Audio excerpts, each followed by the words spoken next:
The bullet tore through my chest like a freight train derailing in slow motion, the metallic tang of blood flooding my mouth before I even hit the ground. Family sticks together. Faith, Mom had whispered just hours earlier, her manicured nails digging into my arm like claws. But now her face blurred above me, twisted not in grief, but in cold calculation as the cabin's wooden floorboards rushed up to claim me. I died choking on the lie that had poisoned our bloodline for 28 years, until the world snapped back. And I gasped awake in my old twin bed, the alarm clock blinking 7 a.m.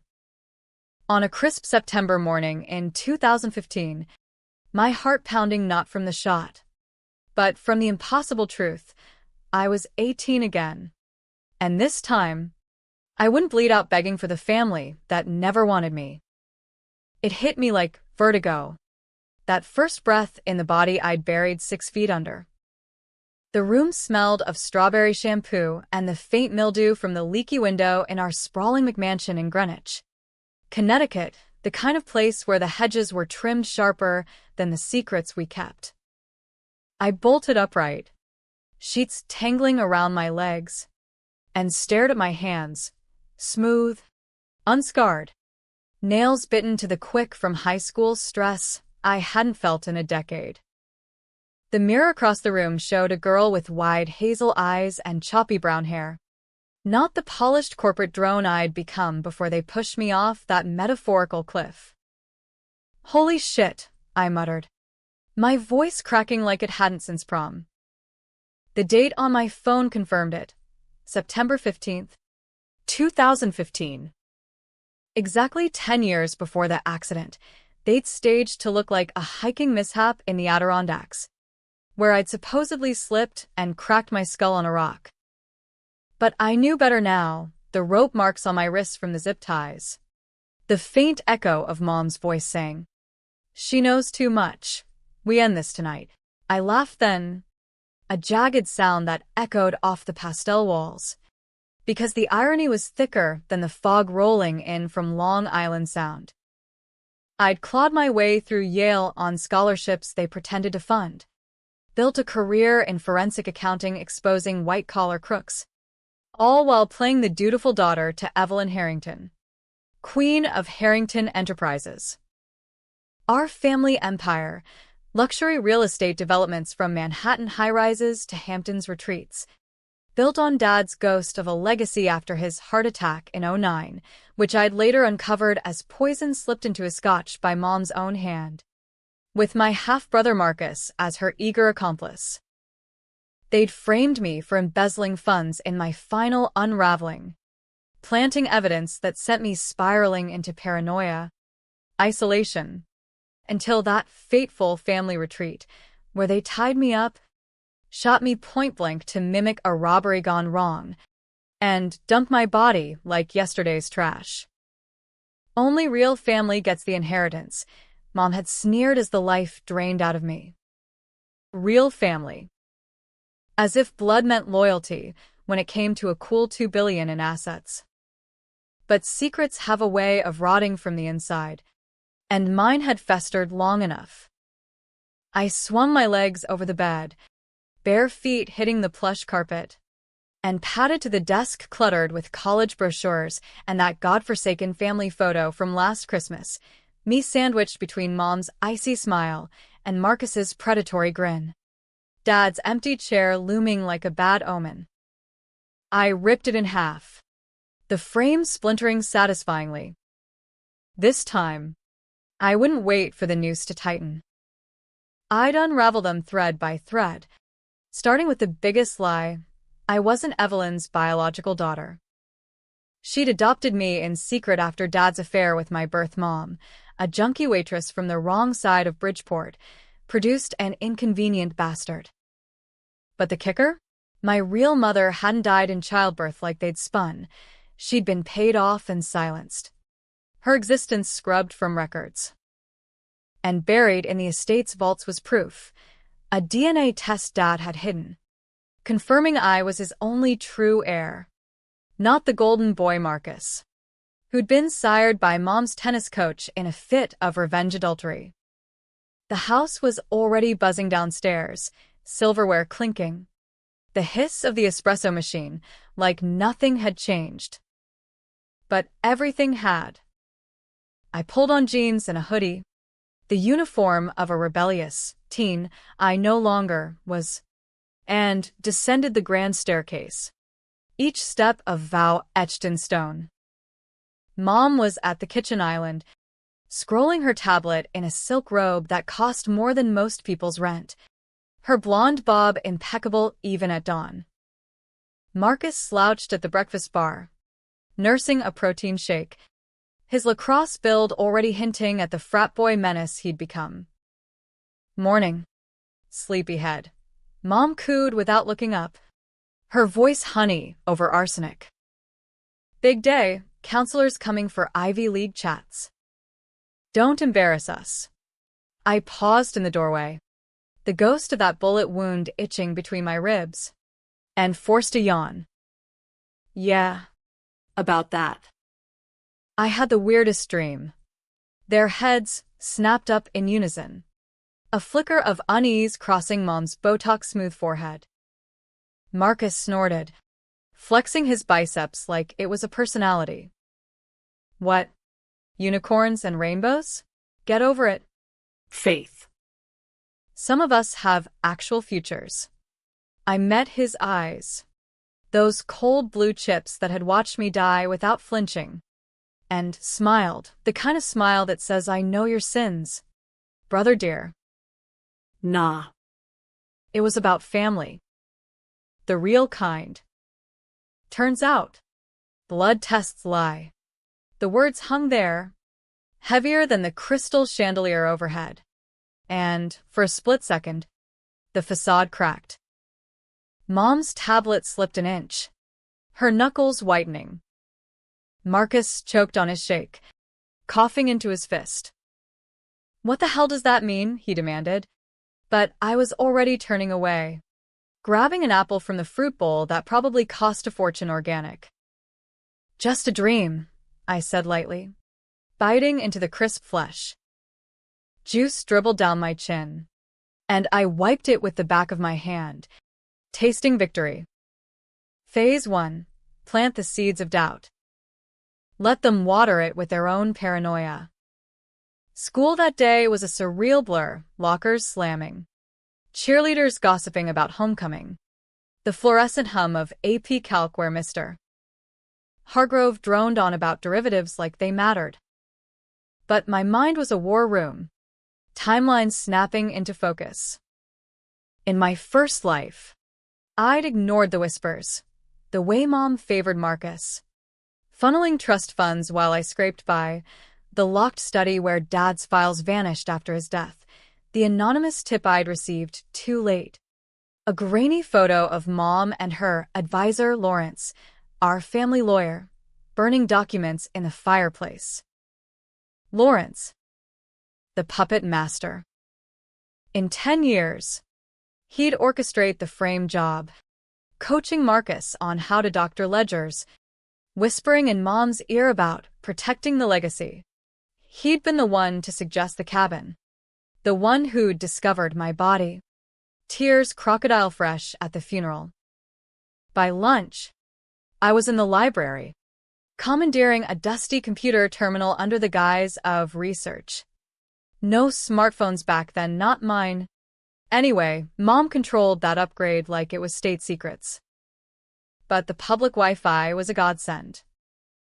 I searched birth records first, heart hammering as Connecticut's vital stats portal loaded.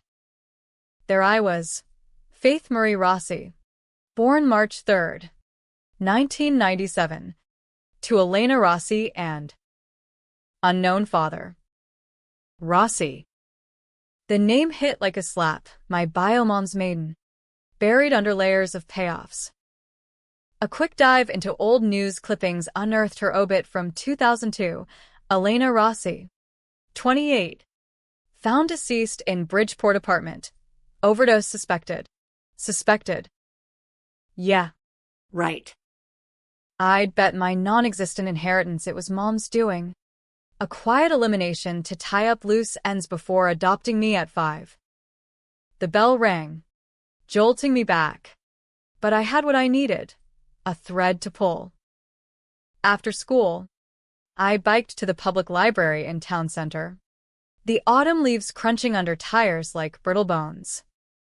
Buried in microfiche archives was The Smoking Gun, a society page blurb from '02 about Evelyn Harrington, welcoming a child into her heart, no mention of adoption. But cross-reference with property records. And there it was, a $500,000 wire transfer to a Bridgeport address days before Elena's death. Coincidence? In my family, that word was a joke. Dusk fell as I pedaled home, the envelope of photocopies burning a hole in my backpack. Dinner was the usual theater, Dad at the head, looking weary in his Brooks Brothers suit, Mom fluttering around with salmon en croûte and tales of boardroom conquests. Marcus dominated the conversation, bragging about scout visits from Princeton. I waited until dessert, Mom's signature key lime pie, tart enough to curdle milk, before sliding the folder across the table. Found this in the attic. Thought you'd want to see. Dad's fork paused midair, his graying temples furrowing as he flipped it open.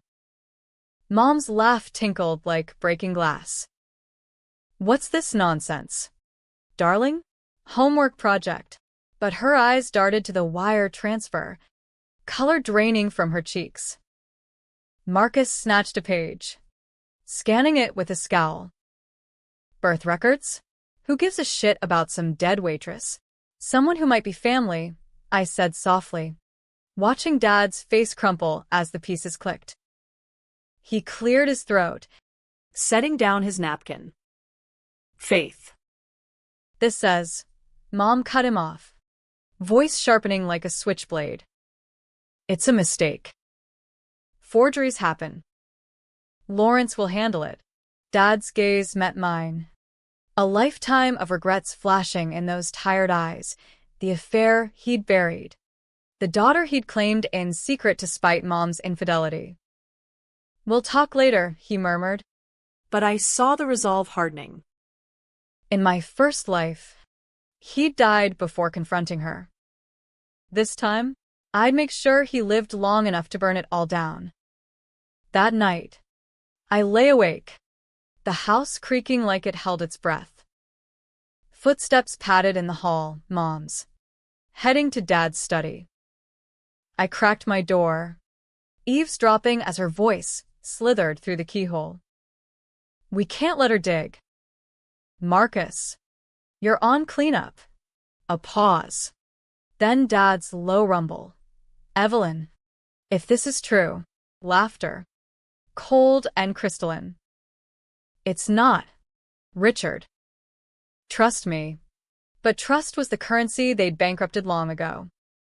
As the clock ticked past midnight, I slipped into the kitchen, rifling drawers for the spare key to Dad's safe. Tomorrow, I'd arm him with a full arsenal, the DNA test he'd stashed, the one that proved Marcus was a fraud, a cuckoo in the nest. Revenge wasn't about bullets anymore. It was about truth, sharp as a guillotine, and I was just getting started. The fallout hit like a nor'easter the next morning, winds howling off the sound as if the Atlantic itself sensed the storm brewing. Dad called in sick to the office, unheard of for the man who'd built Harrington Enterprises from a single rental property into a billion-dollar beast, and summoned Lawrence to the house by noon. I watched from the landing as the lawyer arrived, his Porsche purring up the drive like a serpent uncoiling. Lawrence was all ivy polish, silver hair slicked back, cufflinks glinting like tiny nooses. A smile that said he knew where the bodies were buried because he'd dug the graves. They closeted in the study for hours, voices muffled but rising like steam from a kettle. Mom paced the foyer, heels clicking staccato on marble, phone glued to her ear as she murmured to God knows who, probably her divorce attorney on speed dial. Marcus blasted hip-hop from his room. A juvenile shield against the chaos. But I caught him peeking out once, face pale as milk. Good. Let the golden boy sweat. By lunch, Dad emerged, face ashen, clutching a manila envelope sealed with red wax, the family crest. A Harrington Hawk mid-dive. Family meeting, he announced, voice steady for the first time in years. We gathered in the sunroom, floor-to-ceiling glass framing the manicured lawns where I'd once played croquet, oblivious to the vipers in the grass. Dad laid it out plain. No frills, the affair in '96, Elena's pregnancy, the hush money, the adoption forged to look like a charity case. Faith is my daughter, he said, sliding the DNA report across the wicker table. Biologically. And Marcus. He trailed off, eyes flicking to my half-brother, who shifted like he'd sat on thorns. Mom's hand flew to her throat, pearls clacking. Richard, this is libel. That test is fake. I had it run myself after. Suspicions. Suspicions. Code for the night, she'd caught him with Elena at some dive bar in Stanford. Marcus exploded first, slamming his fist on the glass, cracks spiderwebbing like his composure. This is bullshit. I'm the one who's been here. Dad, carrying your name. Building the brand. She's some Bridgeport, slut's mistake. The word hung. Ugly and American as apple pie gone rancid. And something in me snapped. Not the scared girl, but the woman who'd stared down boardrooms and betrayal. I leaned forward, voice low. Slut? That's rich coming from the product of your mom's pool boy bang. Or was it the show for that week? The room detonated. Mom lunged, nails raking air inches from my face before Dad caught her wrist. Enough, he roared. A thunderclap that silenced us all. Lawrence, ever the mediator, cleared his throat. Gentlemen and ladies, this can be contained. Amendments to the trust, NDAs. Perhaps a generous settlement for Faith, too. Pursue her education elsewhere. Elsewhere. Translation. By my silence. Ship me off like defective goods. In my first life, I'd taken the crumbs, desperate for scraps of love. This time, I laughed, sharp and unhinged. Settlement? How about the whole pie? Lawrence? Turns out, Dad's will, the one you lost after his death, leaves everything to his true issue. Me. Bluff. Total bluff. I'd never seen the will. They'd torched it with the rest.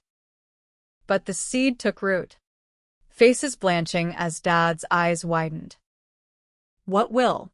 Evelyn. Did you? Mom's mask slipped fully then, lips curling in a snarl that aged her a decade. It was for the family. Richard, you were weak, mooning over that tramp while I built this. The confession spilled like bile, the forged codicil. The doctor tests. The slow poison in his evening scotch, antifreeze. Odorless. Mimicking a coronary. Dad staggered back, hand to his chest as if feeling the phantom burn. You killed me, he whispered. Not a question. Marcus bolted then, storming out to the garage, tires squealing as he peeled away in his Jeep. Lawrence gathered his papers, murmuring about emergency injunctions, but Dad waved him off. Out. All of you. Mom lingered, tears artfully streaking mascara. Richard, please, we can fix this. For Marcus. For Marcus. The boy she'd birthed in sin, groomed as heir. While the interloper, got table scraps. Dad's voice broke, raw as exposed wire. Fix it? You murdered me for a lie. He turned to me, eyes searching mine for the daughter he'd half raised, half hidden. Faith. I'm sorry. For everything. We talked till midnight. Dad and I. Scotch untouched on the side table, his ritual. Now poisoned in memory. He spilled the rest, Elena's pleas for contact. The blackmail Mom wielded with photos of his indiscretion. The way Lawrence had laundered funds to cover the tracks. I wanted to tell you, he said. Voice gravel. On your 18th. But she found the safe. A sob escaped him. The titan crumbling. I squeezed his hand. The first real touch in years. You tell me now. And we fight. Dawn brought reporters, leaks from Marcus. No doubt. His Twitter ablaze with family drama hints. Mom barricaded in her suite. Lawyer on speaker barking about alienation of affection. But Dad filed first. Emergency petition for divorce. Asset freeze. Full audit of Harrington books. I dove in beside him. My future knowledge a cheat code, flagging shell companies in the Caymans. Inflated invoices from Mom's charities. By week's end, the board convened an emergency session. Whispers of scandal rippling through the mahogany-paneled conference room downtown. I sat in the back. Invisible teen in hoodie. But my notes fueled Dad's pitch. Clean house or crumble. The vote was 7-5 to oust Mom as CEO. Her empire fracturing like fault lines. She screamed in the hall after, hurling her Louis Vuitton at the glass doors. You traitorous bitch, she spat at me. Security hauling her away. Marcus skulked in shadows. Eyes promising payback, the same glare from the cabin in my nightmare. But this was real time, and I was armed. Late that night, anonymous email to the SEC, tips on fraud, attachments from Dad's safe. Whistleblower status. They called it. I called it checkmate. Yet doubt gnawed as leaves turned fire red outside my window. Was this justice or just vengeance dressed up? Dad grew frilier. Stress etching lines deeper than grief. And Elena's ghost haunted my dreams. Not the overdose victim, but a woman laughing in a diner. Hazel eyes like mine. I'd exhumed her for ammo. But what if the truth freed her more than it felled them? The holidays loomed like storm clouds. Thanksgiving a farce, we skipped for takeout turkey in front of the TV, Dad glued to cable news dissecting the Harrington feud, me plotting next moves on a legal pad. Mom had lawyered up hard. Countersuits flying like confetti at a funeral. Defamation. Emotional distress. Claims I was an unstable adoptee coached by Dad to sabotage. The tabloids ate it up. Heiress wars. Blood versus. Bond in Greenwich goldmine. Plastering my yearbook photo next to Mom's glam shots. Marcus's lacrosse mug twisted in perpetual sneer. Publicly, I was the plucky underdog. Privately, the calls poured in, old friends ghosting. Classmates side-eyeing in the halls. Your mom's a psycho, one whispered in bio lab. Heard she poisoned your dad. Close enough. I leaned into the chaos, weaponizing it. Dropped anonymous breadcrumbs to investigative pods, Joe Rogan types sniffing white-collar rot, detailing Mom's philanthropy fronts as money laundries for Russian oligarchs. Dad greenlit it all. His lawyer a bulldog named Carla, who'd clawed her way from Queen's public defender to corner office shark. We're not just divorcing her, Carla said over coffee in her midtown office. Steam rising like unspoken vendettas. We're dismantling the myth. By December, the FBI knocked, subpoenas for records. Agents in cheap suits combing the estate's attic where I'd found those files. Mom's panic texts to Marcus leaked via his idiot sidekick. Bury the Bridgeport bitch deeper. Christmas Eve. Dad handed me a gift, not wrapped, but a USB drive etched with truth. Elena's letters. Digitized, pleas for visitation. Photos of a toddler me with her wild curls. Scrawled notes about Richard's promises. Tears blurred the screen as I read her last. If anything happens, tell our girl she's worth more than their games. Died 2 weeks later. Overdose. My ass. I confronted Lawrence at a holiday mixer, cornering him by the eggnog. You drafted the payoff, Didn't you? and the coroner's report, accidental, with a side of cash. His bow tie strangled him as he blanched. Speculation. Miss Harrington. Slanderous. I smiled, clinking my glass. Subpoena's coming. Ho ho ho. New Year dawned with a bang. Marcus's arrest. Joyriding DUI in the city. Coke in the console. Planted? Nah. That was all him. The residue of Mom's enabling. Bail set at $50K, which she posted from frozen accounts via Shady Wire. Dad watched the perp walk on CNN. Face grim. He's broken. Faith. Like his mother made him. Pity flickered, but I quashed it. Broken? Try the kid who'd laughed as they zip-tied me, whispering, finally. Truns ut. No. Mercy was for first lives.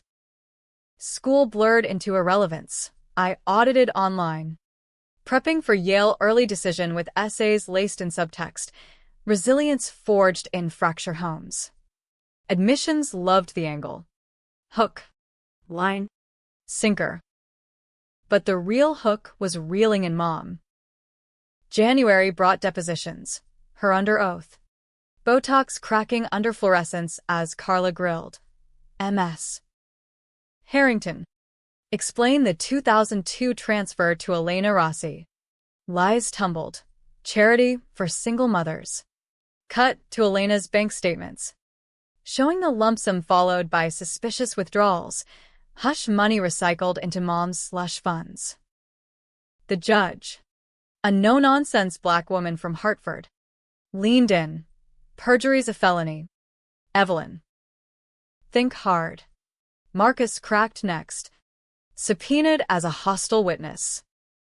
In a sterile conference room, he fidgeted, sweat soaking his polo. I didn't know about the poison, he whined. But Carla played the tape, his voice from a bugged call to Mom post-Dad's death. Clean the scotch glasses. Mom. No traces. His eyes darted to me. Pleading. Faith. Come on. Blood's thicker. I met his gaze. Unflinching. Blood washes off. Marcus. Lies don't. He folded like cheap lawn chair, spilling on the oligarch deals. The Cayman shells. Even the cabin insurance policy they'd brainstormed over brandy. It was her idea, he sobbed. To make it look like you ran off with a lover. Debts piling up. The courtroom erupted when that dropped, Mom's shriek echoing off oak panels as bailiffs cuffed her for contempt. Dad testified last. Voice steady. I love them both. In ways that shamed me. But Evelyn. She turned love to leverage. Tears for the cameras. But his hand on mine under the table said it all. We're free. Verdict. Divorce granted. Assets split 60-40 my way per Dad's true will unearthed from a safe deposit box. Mom got the Hamptons house. Marcus a trust capped at 10 mil, poison pills if they contested. Lawrence disbarred, facing racketeering charges. Harrington Enterprises rebranded under Dad. Clean.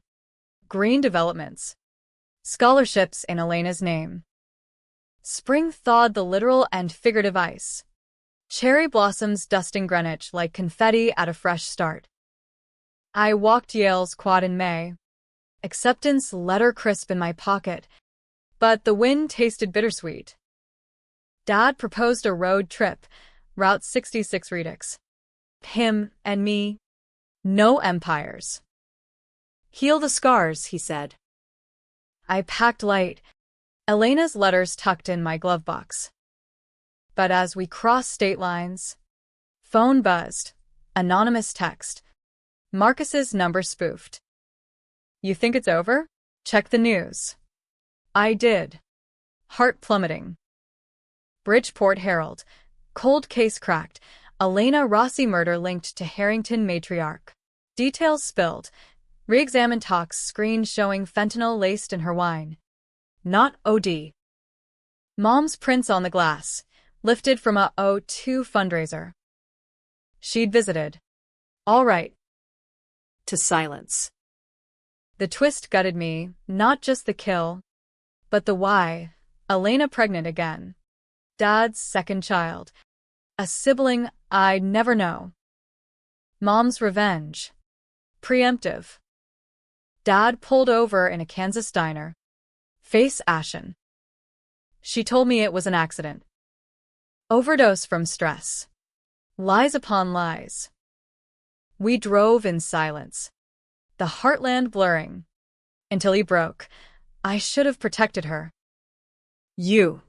I gripped the wheel he'd handed me, metaphorically. Literally.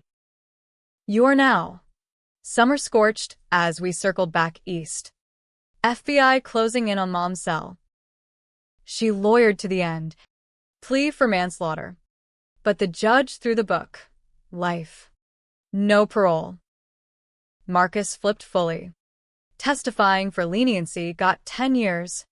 Out in 7 with good behavior. He wrote me from Rikers. Sorry. Sis. Real family. I burned it. Ashes scattering on Long Island Sound. Twist came Labor Day. Dad's checkup. Clean bill. They said. But the Scotch habit lingered. A ghost. One night, bottle in hand, he confessed the deepest cut. I poisoned myself that night. Faith. To escape her cage. But it wasn't enough. Antifreeze traces. Self-administered. Suicide staged as murder to frame her? No. Mercy kill for his soul. I held him as he wept. The empire's king dethroned by regret. He rallied. Therapy and AA. But the damage rooted deep. Fall semester at Yale. I thrived, majoring in ethics. Minoring in Russian lit for the oligarch irony. Dad visited weekends. Proud in the stands at crew regattas. Mom rotted in Bedford Hills. Appeals denied. Marcus? Paroled early, for snitching. Vanished to Vancouver with a new name. Years folded like origami, me building a firm exposing frauds. Dad retiring to a vineyard cottage. Elena's foundation thriving. But the hook that started it all echoed in quiet moments. That bullet. That whisper. Revenge had its cost, trust shattered. Family a word reclaimed on my terms. One crisp October Eve, 2025. I stood at her grave, Elena's. Unmarked no more. Granite-etched beloved mother. Unbroken. Wind off the sound carried salt and second chances. You are worth it, I murmured. Laying lilies. Footsteps crunched. Dad. Older but unbowed. Ready for dinner? He asked. I nodded. Linking arms. No proofs needed anymore. Just us real. Ragged. Redeemed.